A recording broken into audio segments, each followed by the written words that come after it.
What up, and welcome to another episode of Tilted Pod. I'm your host, Seth. Don't call me Jack Wilds. And I'm sitting here after a long time with my buddy, the Daywalker, Nathan Morris. How you doing? What up? Doing well. Cool, man. Well, in light of an upcoming Modern Pro Tour, we have returned from whence we came. Under the rocks we've been hiding, but we are back to talk Modern, and that's all we're going to talk about. Yeah, just, for sure. Just Modern. We're going to go from the beginning to the end of time. Of time for Modern. Modern time. Yeah. In the beginning, there was one deck. In Alpha. Okay, so let's talk about this. Modern Pro Tour.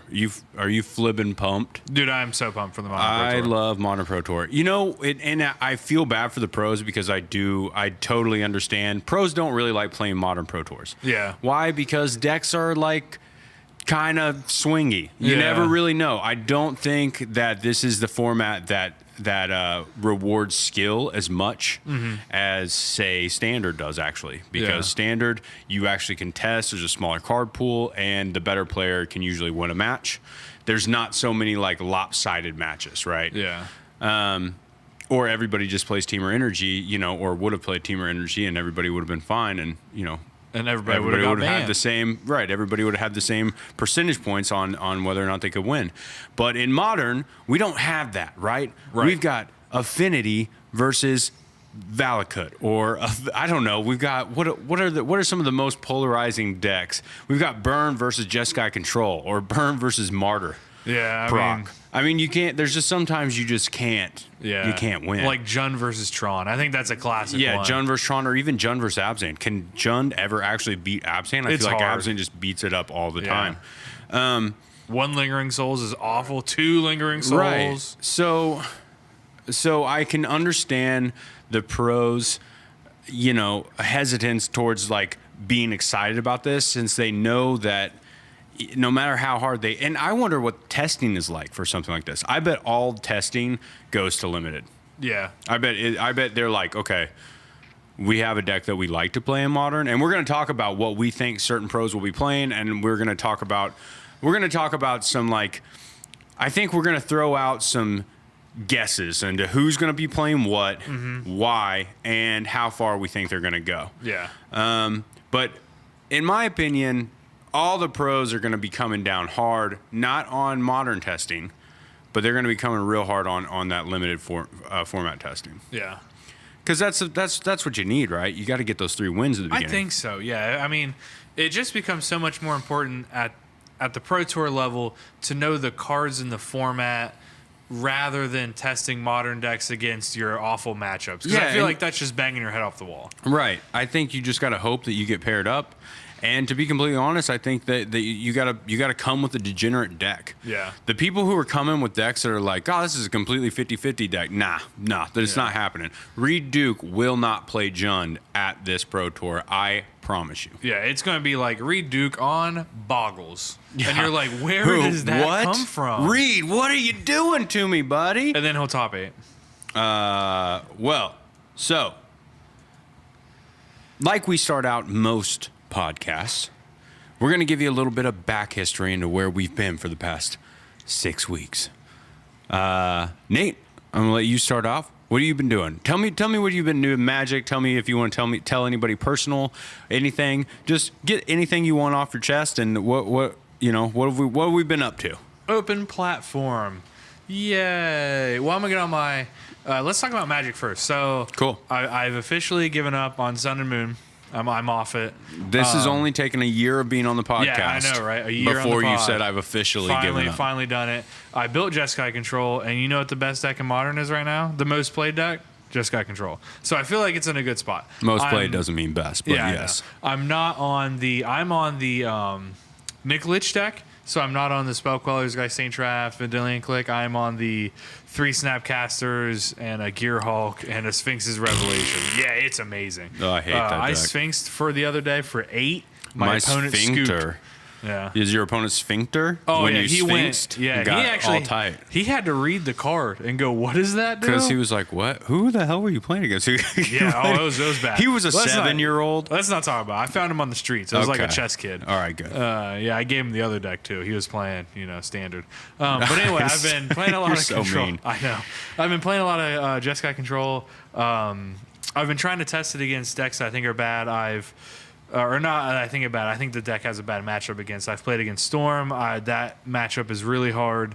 I've learned that I'm very rusty from a hiatus of actually playing Magic, and so I've been trying to play a lot more. I've been on X-Mage playing. I am slowly investing into MTGO now that I know Arena is not going to kill that. Arena, ladies and gentlemen, Arena will not kill MTGO, at least for some time. A long time. Because there's no way they're moving into Modern or Legacy anytime No. soon, and you can't qualify for a Pro Tour. And now that the economy has kind of come out, Yeah. I mean that's a whole nother podcast, and we're really not going to break in. But if you're into Modern, you're listening to this podcast, don't worry, you're safe with MTGO. Yeah, for the foreseeable future. For Continue. Sure. So that's where I'm at with Magic. I've been trying to play game days. I've been trying to play Friday Night Magics, just staying in the loop a little bit. Work is very busy. I've been promoted. I've been asked to do multiple different assignments that have kept me out of town, that have kept me on the road. So that's all great.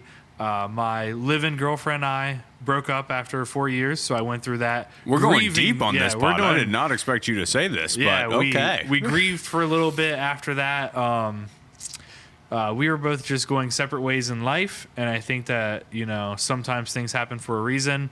Now I'm focusing more on my career in what I do for a living and my career in Magic, and so now I feel like I have recharged my batteries and I'm ready to recommit to everything that we have promised in the past. Like Sweet. we're good to go. Well, we're back. It's a new year, new me bullshit, and Yeah. we are here.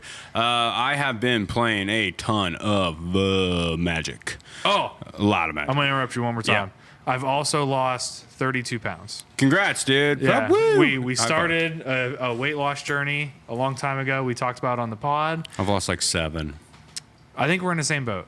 And I've started working out twice a day. I'm on a lot of supplements. Yeah, I've started taking progress Cocaine. pictures. So sweet. maybe I'll post those on the pod. Maybe not. No, we'll see if people want to see it. Yeah, we'll see. The ending pictures, I promise, will be much better than the beginning pictures. Well, that's how, as all progress pictures. Yeah. Jack Wild's here, and I have been playing a bunch of Magic. That's about it, man. I've been working, have been playing lots and lots of Magic. Just found out I'm going to be a dad. Grats. A daddy. So, again, life comes at you, and you do a lot of things. But I'm really, really excited to get this channel moving, our YouTube channel moving. We're going to be putting more. In fact, we've got a buddy in studio with us tonight. He's going to be recording a video with me. Oh, TJ, say what up.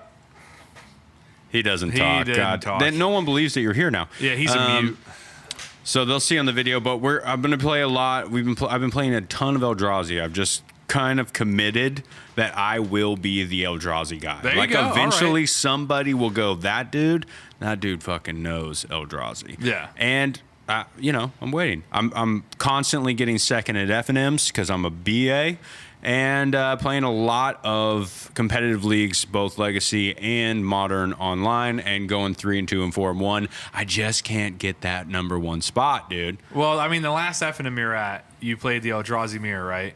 Yeah. And unfortunately, the other guy did not have chalices to put in his Eldrazi He deck. did not have chalices. So tell and- us what he replaced those with. Oh, yeah. Oh, well, he had Basilisk Collar. What else did he have main deck? No, his 4 spots for the chalices were 2 Karns, an Ugin, and a what was the other? Right, an which Ulamog. Ugin isn't so great. Yeah, and an Ulamog. Yeah, so and his then top and a end- Basilisk Collar. Yeah, his top end was incredible. Right, so he still had like the extra Endbringers, plus he had the Metamorphose Yeah. or the Metamorph and all these things, and then I'm playing like the Chalice version with like 8 dead cards. Game one. Warping Whale's main deck and everything. Like it was bad. And there was no side into anything for you. No, really. I really had nothing. Yeah. So that sucked. I mean, I just got crushed. Yeah. Pretty much, just Yeah. got crushed. But that's all right.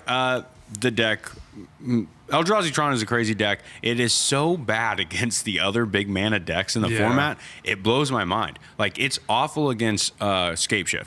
It's awful against actual Tron, any of the traditional Trons. It's awful against the even bigger Eldrazi Tron. If you just add the, so it's weird, but I do think that I gain an edge by not being the big deck, and so if I'm not playing against the big mana decks, I feel like my deck is positioned a little better. Yeah. I'm even trying to list now, not to get too far off on it, that I'm running 3 main deck Spatial Contortions. I like that. And I'm even thinking about starting to run some Simian Spirit Guides. Wow. Like, I'm trying to turn it into Stompy again, but like weird, like a hybrid.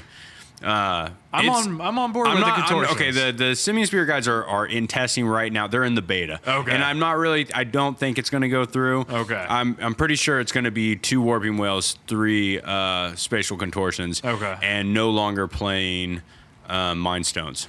Okay. I guess if you go turn 1 Temple, turn 2 Temple, Simian Spirit Guide, Reality Smasher.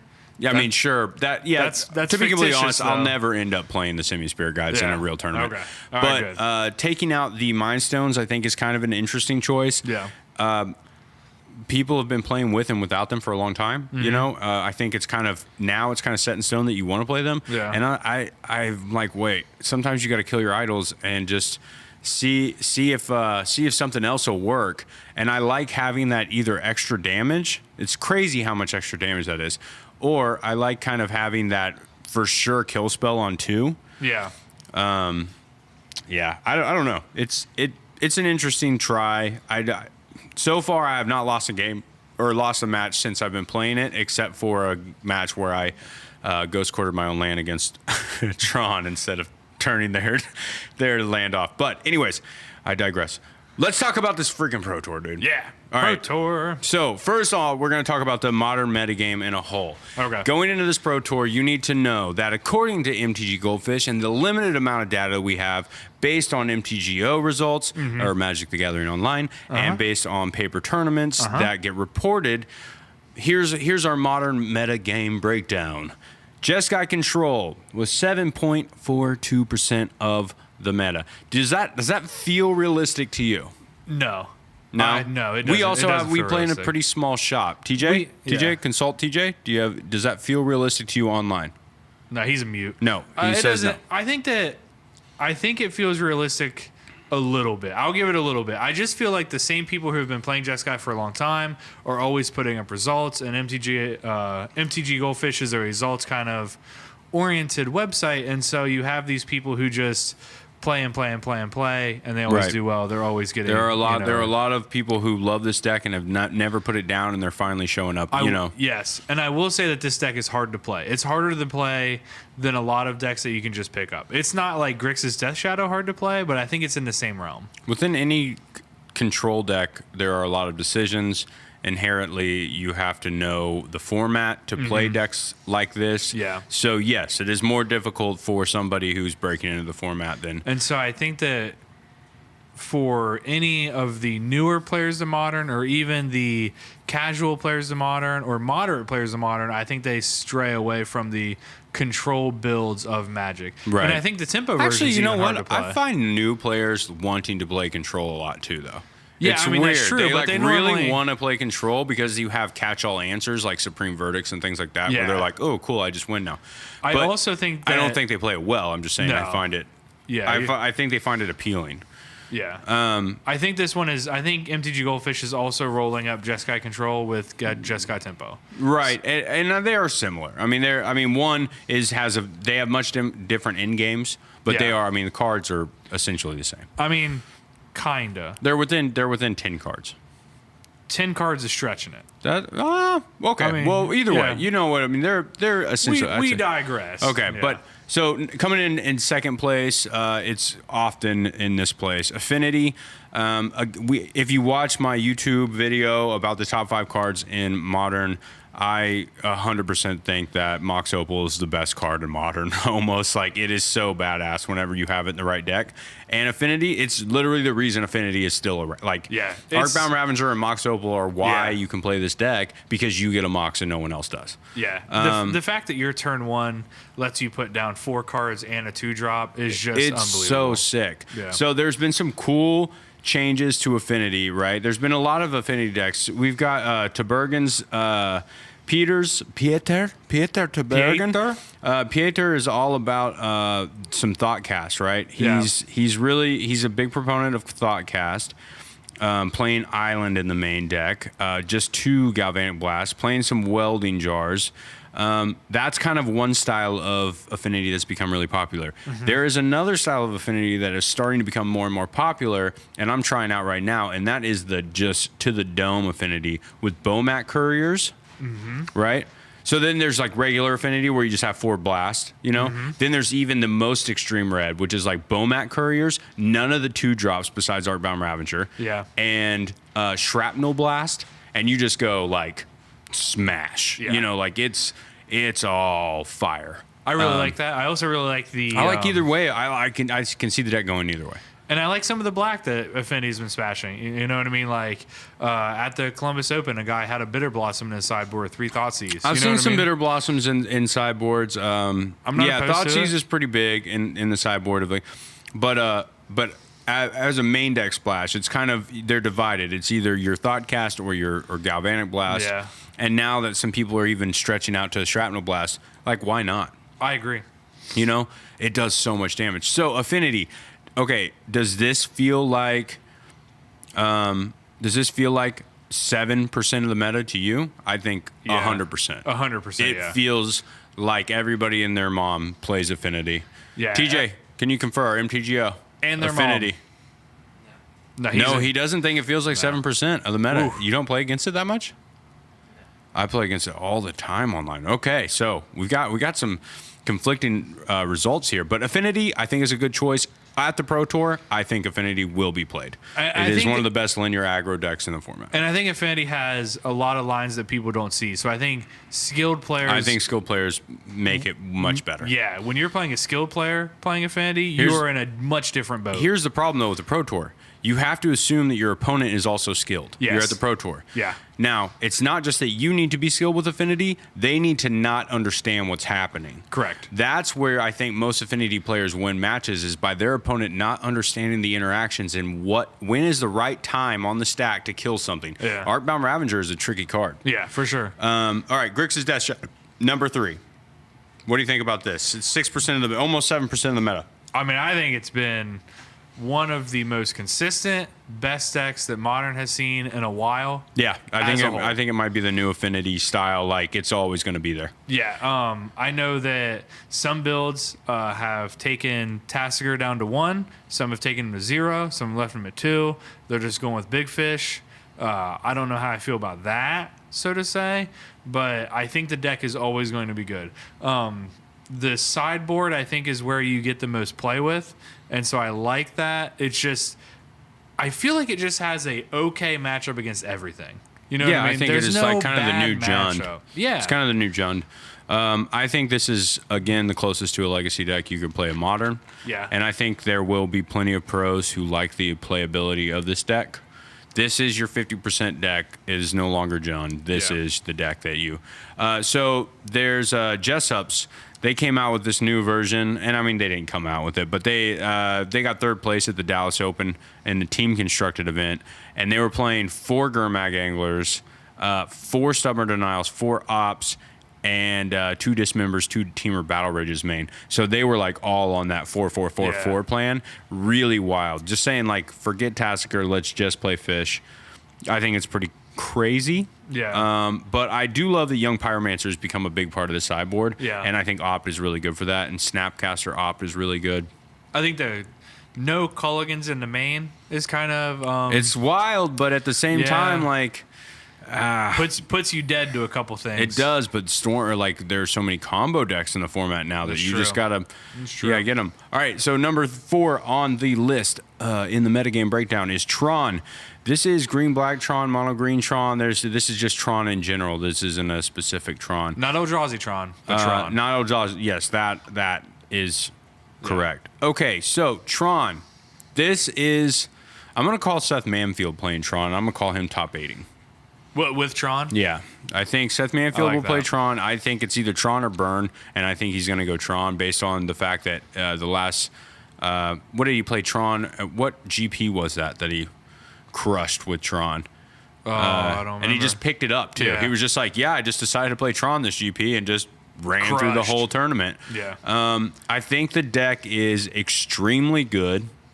I don't think there's like a ton of play to it, right? I think it does one thing agree. specifically, But it's so good at it. but I do think that you can be better. I just think that your cards are so powerful. Like, trust me, there are good players with Tron and bad players with Tron, but I don't think that it's like you have small decisions. We have a Tron player in the room, and TJ, who won't answer any of our questions. But Tron, how do you think that? How many Tron decks do you see in the Pro Tour? Do you think it'll be a big deck? Do you think it'll be a big player?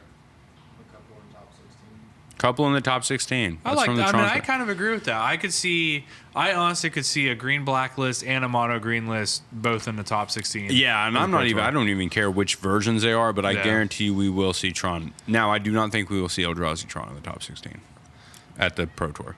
The only person I know who might get it there is Sam Pardee. He's also good at limited, but I don't think he will play it.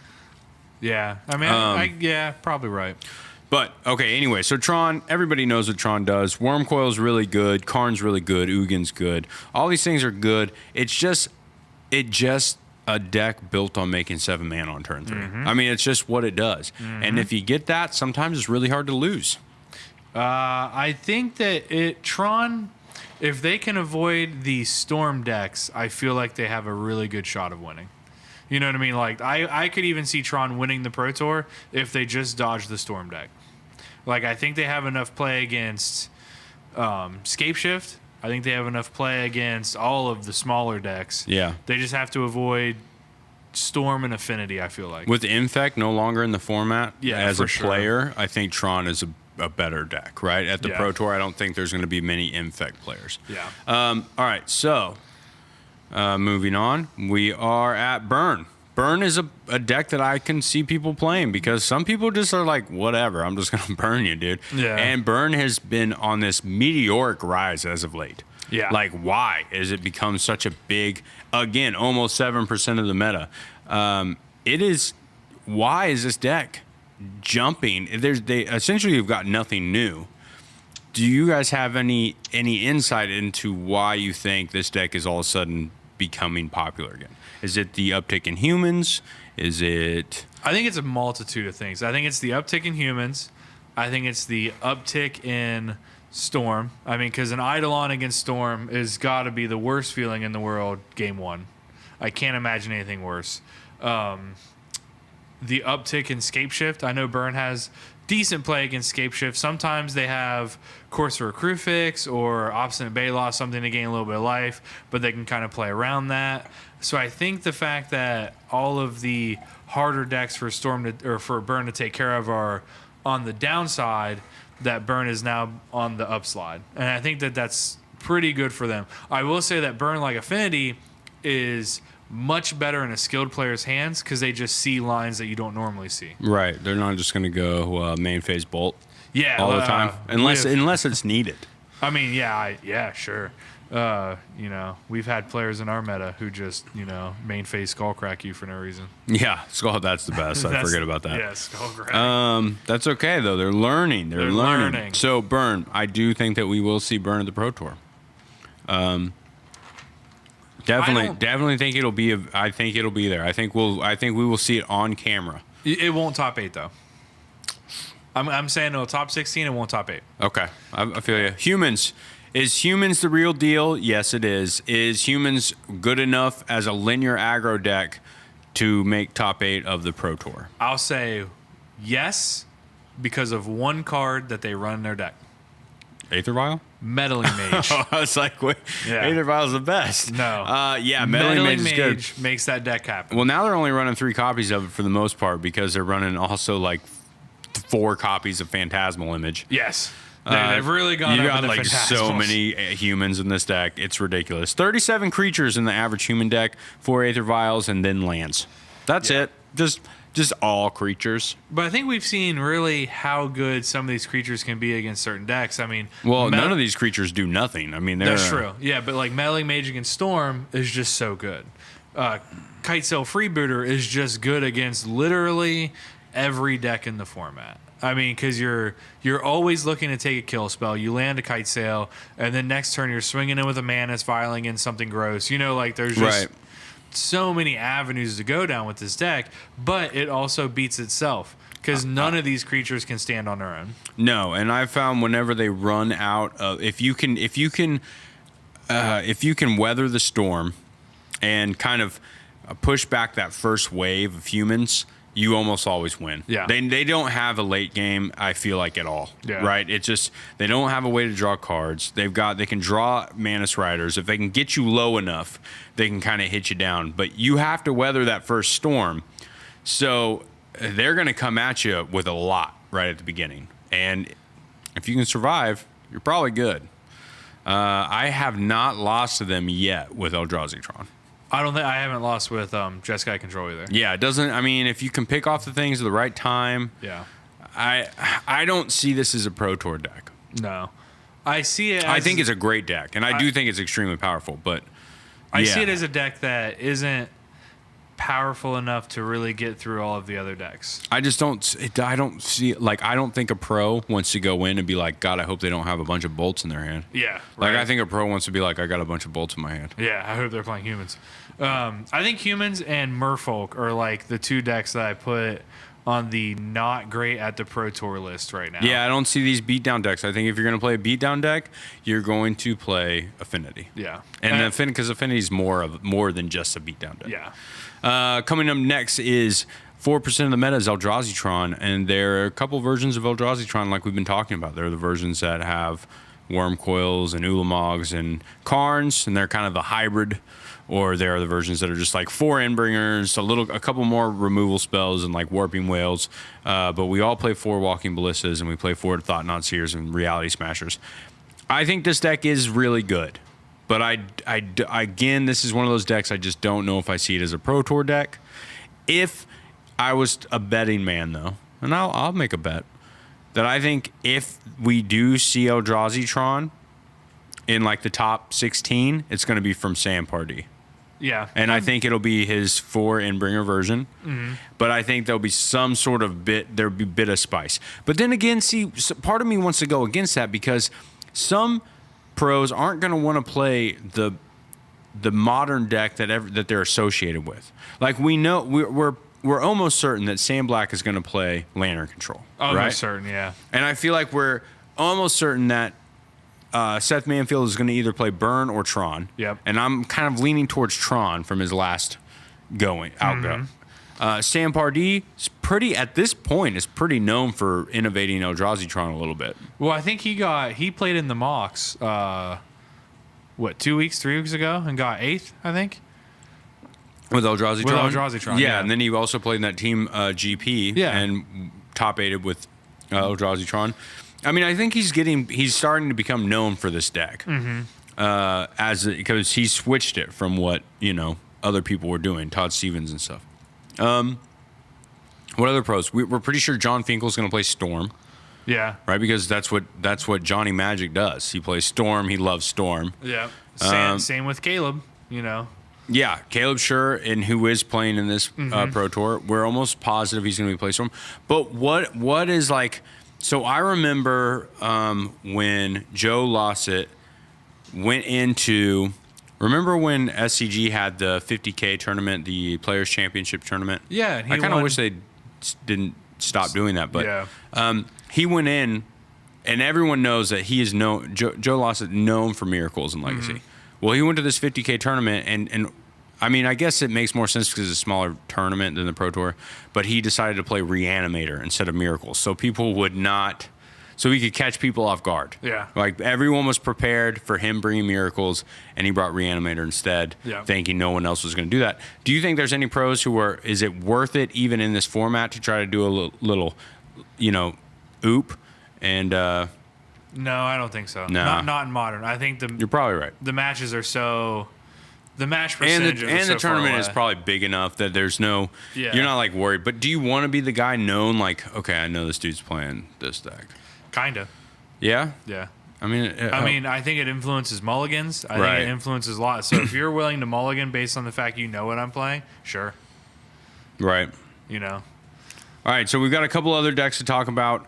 We're going to kind of lump these together, and these are going to be like the combo decks, okay? Combo. So Titan Shift. How many do you think you see in the top 16? Do you think it is a pro deck? I think it's a pro deck. You do? I do. I think that we'll see different variations of it. As far as, X number of this, X number of that. But I think that it is definitely a top 16 deck, and we'll see one in the top 8. I see one. Okay. As Foretold or Living End? Ooh. The combination of the two or just old school Living End? Combination of the two. You do think we'll see the new As Foretold Living End? Tom, I've been following Tom for a while. We met this guy in Morgantown. He's been working on the... He just got second in the Classic, right? Yeah, he just got second in the Classic. His list is kind of blowing up right now. Congrats, Tom. He's been working on that list since we've started playing with him. A long time. We can go ahead and talk about this list real fast if you want. When As Foretold came out... This is Tom Medvick. He is from Morgantown. I think he's from Morgantown. Player... Morgantown, West Virginia, for all y'all people outside of this area. Mm-hmm. This is his list. I'll just go over it real quick. Tom Medvick, shout outs to you. Second at the SCG Classic in Philadelphia. It is 2 Jace Friends Prodigies, 4 Deceiver Exarch. What? 2 Simeon Spirit Guides, 3 Kiki Jiki Mirror Breakers. 4 Grizzlebrand, 4 Ancestral Visions, not Ancient Vision. 3 Living End, 4 Faithless Looting, 3 Lightning Axe, 4 Goryo's Vengeance, 4 Is It Charms, 4 As Foretold's. Lands, whatever. We got some. We got a Teleria West in there, etc. So the idea of this deck is to go off and just win, right? I mean, it's not, you want to get your Deceiver Exarch and your Kiki Jiki Living End back. You also have I like the Goryo's Vengeance, your Snapcaster Mage, or not Snapcaster, I'm sorry, Jace Friends Prodigy, flip it and then get it back. I think this deck is really cool. Have you seen anybody else kind of trying to pick this up? No, I haven't seen anybody try and pick up this version. There's been a couple As Foretold experiments I've seen. Yeah. But I haven't seen anything quite like this. And Tom showed me this deck on a piece of paper after he killed me in States playing Scapeshift. Or actually, he was on Titan Shift. Right. Yeah, and he said, I'm working on this deck right now. And the deck looked cool then. It looks cool now. The deck looks awesome. I mean, I think it's a little silly. I know Jerry T was tweeting about it. Yeah. Today or yesterday. I think the deck is a little silly, but I also think that it's one of those decks that, dude, if you play it something like this long, and you keep working on it and keep honing it, and no one else knows what the hell you're doing, you're going to win some games. I mean, if you don't know what he's doing and you can't understand when stuff is going to happen. And you have to interact with him on multiple levels. I do like that he has the sneak attack. I'll just kill you with Kiki Jiki playing a Deceiver Exarch and go infinite. Yeah. Or I'll get you from the graveyard. Yeah. Or I'll get you, and he's got, Grix's control, basically, once you sideboard. Mm-hmm. I mean, it is cool. It is cool. There's so many one-ofs in the sideboard. They're crazy. Yeah, he Faithless Lootings Kiki Jiki into the graveyard, play a Deceiver Exarch, block your creature, it dies, and then Living Ends for the win. I mean, that seems pretty good. Yeah. No, it's good. It's good. And I think As Foretold is better than people are giving it credit for right now. It's starting to kind of show up a lot though in Blue Black.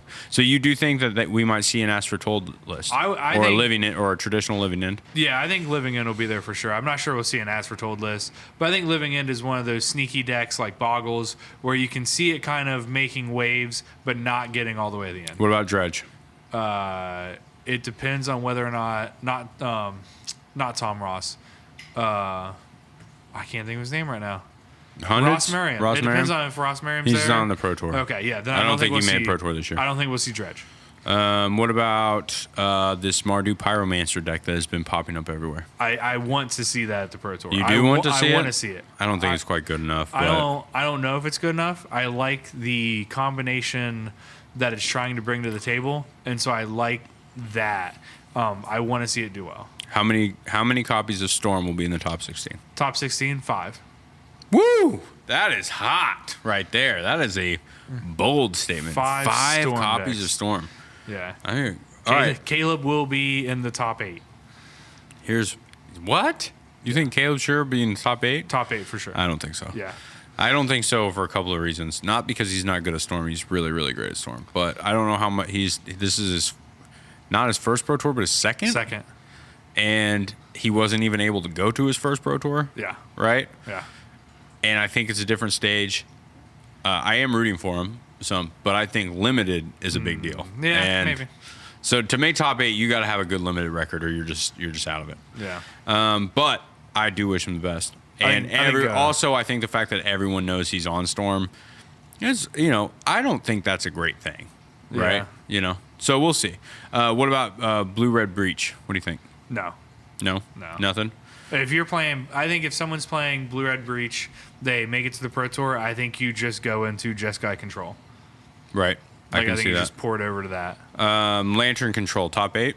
Top 8's a little ambitious. I can see Sam Black making top 8 with Lantern Control. I concede Sam with Black. War of Inventions. Yeah, I can see it making it to top 8. He's also a very good limited player when he needs to. That's really where it is. Like, I think if Sam Black can do it, then yes, I see it in the top 8. But I don't think anybody else but him playing Lantern can do it.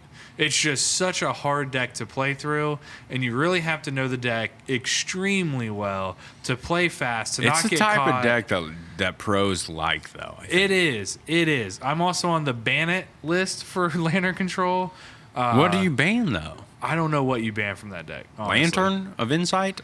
Like, I mean that's all the name other, card, right? All the other cards, but none of them are that powerful. They're not doing anything. You know what I mean? And it's just might be boring. It's like banning Top because of Miracles was boring, and I understand that, but I do know that every time I've gone like 4-1, it's the one deck I'm losing to, and it's annoying that it seems to always find me right at the edge of about to win, and then it's also the worst to play someone who hasn't gotten a lot of experience with the deck. Oh, I appreciate somebody who's good with it. Yeah. And you're just like, dude, you want me to play this deck for you? Like, I know you got me on lockdown, but you don't even see it. Yeah. So that's frustrating when they have to fumble their way through it just to beat you, and it's like, oh my lord. Here's my thing. Okay, I am Counters Company. Do you find it to be in the Yes. Counters Company? Okay, so black or blue splash? Blue. I'm gonna go blue as well. Yeah. I think Spell Queller is too good of a card right now. Spell Queller is the truth. I think that card will catch a lot of people off guard. It'll also save a lot of matchups when it needs to. All right, here's another one. Prison decks. No, absolutely not. 0 prison decks. Yeah. I could see a mono red prison. I don't think white red. I think mono red possibly. I mean, I know that they just got Blood Sun. It's not even that. I think Ensnaring Bridge is pretty good. Ensnaring Bridge is pretty good right now, except for when you're playing Storm, Scapeshift, all that other stuff. Right. Understandable for that, but anything that plays no prison decks. I don't think Prison will make it to Pro Tour. I don't think Prison is a deck that pros like to play. I just don't think. I agree. I think there's going to be random other people there, though. I think that are going to try to capitalize on that. But Lantern Control is a deck pros like to play because of the decisions, because of the playability of it. Right. Prison, you're banking all in on your draws, and whether or not, just how Mono Red Sneak Attack is just an awful deck in Legacy. I mean, it wins a ton of games, but it's an awful deck because you have so many cards that do nothing. Yeah. Okay, so a couple more decks. A deck that's become very popular, Hollow One. Black Red Hollow One was the flavor of the month about a month or two ago, and now they've officially been like, yeah, that's not the right version. Let's play the green version and sometimes it's even Teamer. So it's either green red or Teamer or Black Red Hollow One. Any Hollow One decks? Do you see them? No. There's some of them are good. They're popping up a lot. I can see. I think that deck just has a hard time against Control or has a hard time against Storm. I just don't think it's fast enough to beat out some of the other decks. Where Affinity, I think, is fast enough to win a lot of its games based on the 7 that they draw, right? Right. I don't know that Hallowed One has a 7 that is just auto win. You know what I mean? Like free win. Right. I think Affinity has those. I think Storm has those. Scapeshift has those. But Hallowed One, I think, is a good deck. it's a consistent enough deck to be there. I just don't think it's the best deck to be playing at the Pro Tour. So I don't think we'll see it. Okay. How about decks like Eldrazi and Taxes or Death and Taxes? This is an interesting question. This is the one I want to see. Yeah, this is the one I want to see, and I think that if we get somebody who has been playing the deck a while, that we could see it somewhere near the top. This is a deck that I think is really good in the hands of certain people and really good based on matchups. And you have to really know. I don't know. It's a deck that I would like to see in the top 16, top 8 even. Yeah. But I don't know how many pros will pick it up. When there's so many other decks that are like so degenerate and so good when going unchecked, it's hard to be like, yeah, let me play Eldrazi and Taxes or just regular mono white Death and Taxes. Or, well, a Magic Online, like I've been talking about, man, this blue-white Death and Taxes has been blowing up. And it's just like here and there. It's just awesome, playing Spell Quellers and stuff. Right. And you still have all the hate, and I really think Leonin Arbiter is hot right now. I do too. I think that card is much better than people are giving it credit for. But I have a hard time believing that a pro would be like, yeah, let's play this. Yeah, I like the fact that it's running. If it were me to pick one of them, I would probably pick Eldrazi and Taxes, mainly because Wasteland Strangler and Thought Knot Seer and Flicker Wisp do their thing. Displacer's in there.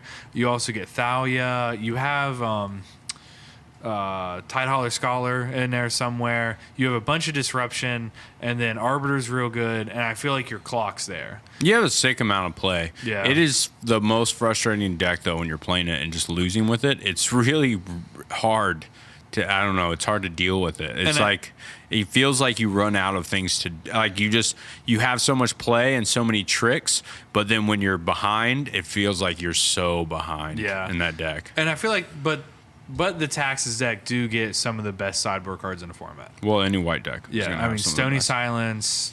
Stony Silence, rest in peace. What's the Storm cards? Why can't I think of them?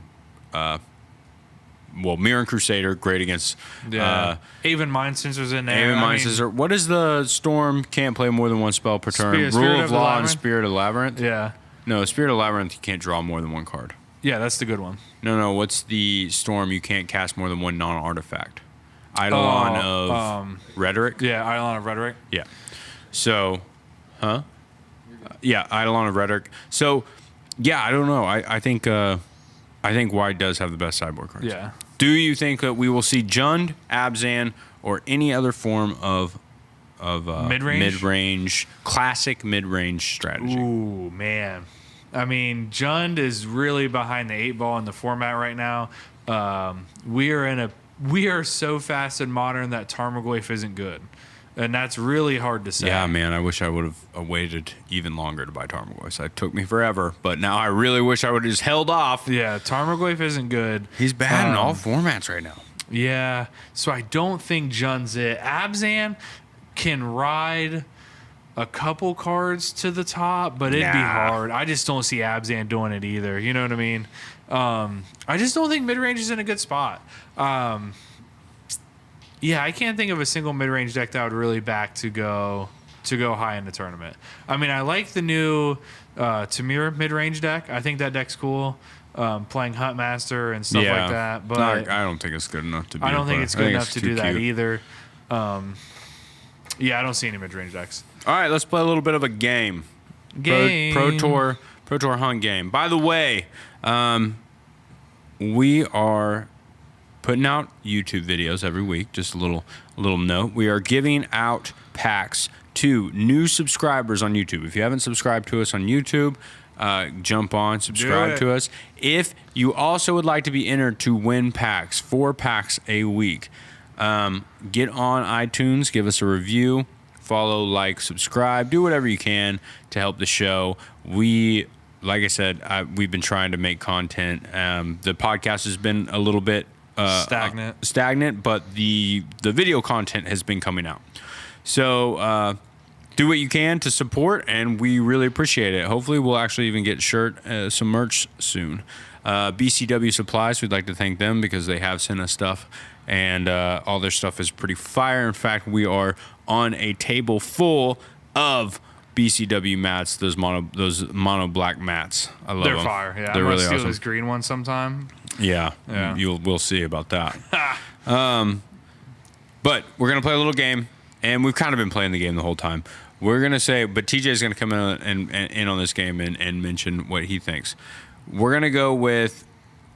Let's say first round is gonna be the winning deck. That's like a hard thing to choose. All right, let's say that the most represented deck at the Pro Tour. What do you think it is? 100% Storm. Storm? 100% Storm. All right, Yeah. TJ is up next.